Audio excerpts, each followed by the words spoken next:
What's up, everybody? It's your boy Big Property JT. Finna bring you my NFL 2018 mock draft. Now, for this video, I'm only doing my first top 10 predictions. If this video does good, I'll drop my next top 10 NFL mock draft prospects next week. For the first overall pick, might be a shocker, but I think the Cleveland Browns should select Barkley, Chubb, outside linebacker slash defensive end slash half human, half freak from NC State. He was a game changer, a game wrecker at NC State, who really a lot of people gave him all the props for their solid D-line, but almost everybody on that D-line is about to be drafted into the NFL. I would like to see him get paired up with Myles Garrett, who had 8.5 sacks, I think he had this year, so I would love to see that. For the second overall pick, this should be a no-brainer. The New York Giants desperately need a running back. I doubt there'll be any good running backs going into the free agent pool other than Le'Veon Bell, and he most likely won't be going anywhere. He'll either get franchise tag or they will finally settle his contract dispute. So Shaquon Barkley getting drafted by the New York Giants at second overall should be a no-brainer because that's what they desperately need. Third overall, I have the Indianapolis Colts selecting Minkah Fitzpatrick, cornerback slash free safety from Alabama.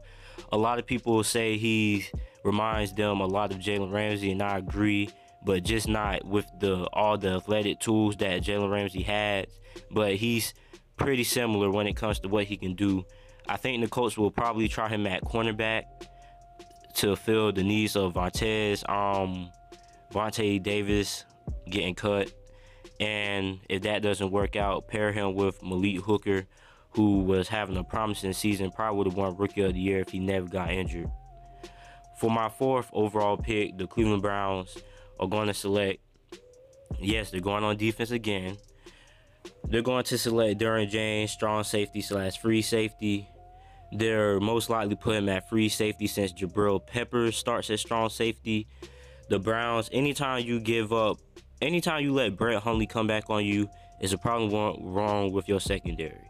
They can address this by drafting Derwin James, who started off slow but came off strong in the end of the season. At the fifth pick is the Broncos taking Josh Rosen. A lot of people are saying that Kirk Cousins is probably going to go to the Broncos, but he could go to Arizona.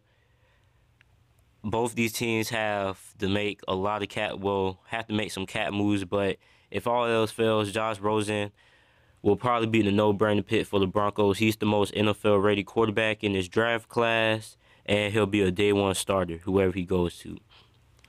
For the sixth overall pick, I have the Jets drafting another quarterback in Baker Mayfield, who has been linked to Denver and Arizona and also New York.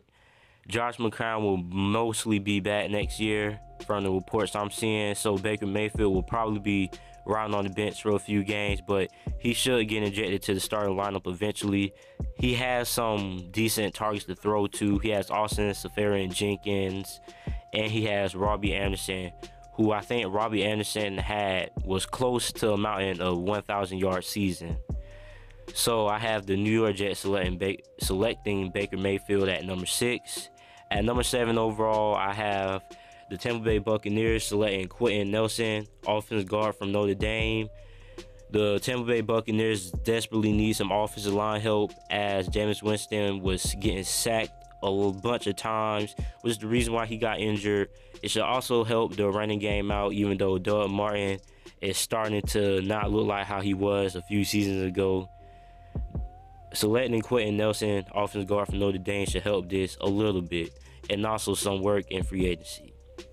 At number 8, I have the Chicago Bears selecting Calvin Ridley, the wide receiver out of Alabama, who is probably the best, in my opinion, is the best wide receiver in this NFL. He has not the best hands, but he's good at making separation. He reminds me a lot of Antonio Brown a little bit. The Chicago Bears need a wide receiver to throw to because they absolutely have nobody for Mr. Trubisky to throw to. So selecting Calvin Ridley should help speed up Mr. Trubisky's development.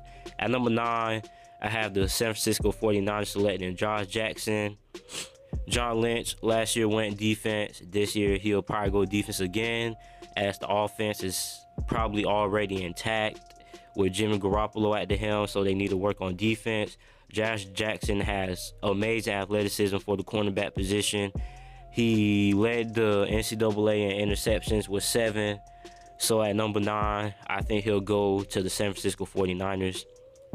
For my last prediction of this video, I have the Arizona Cardinals selecting Lamar Jackson, the quarterback out of Louisville. People forget about David Johnson, how he was an MVP candidate last year. Pair him up with a backfield of Lamar Jackson, David Johnson will create a whole bunch of havoc for defenses.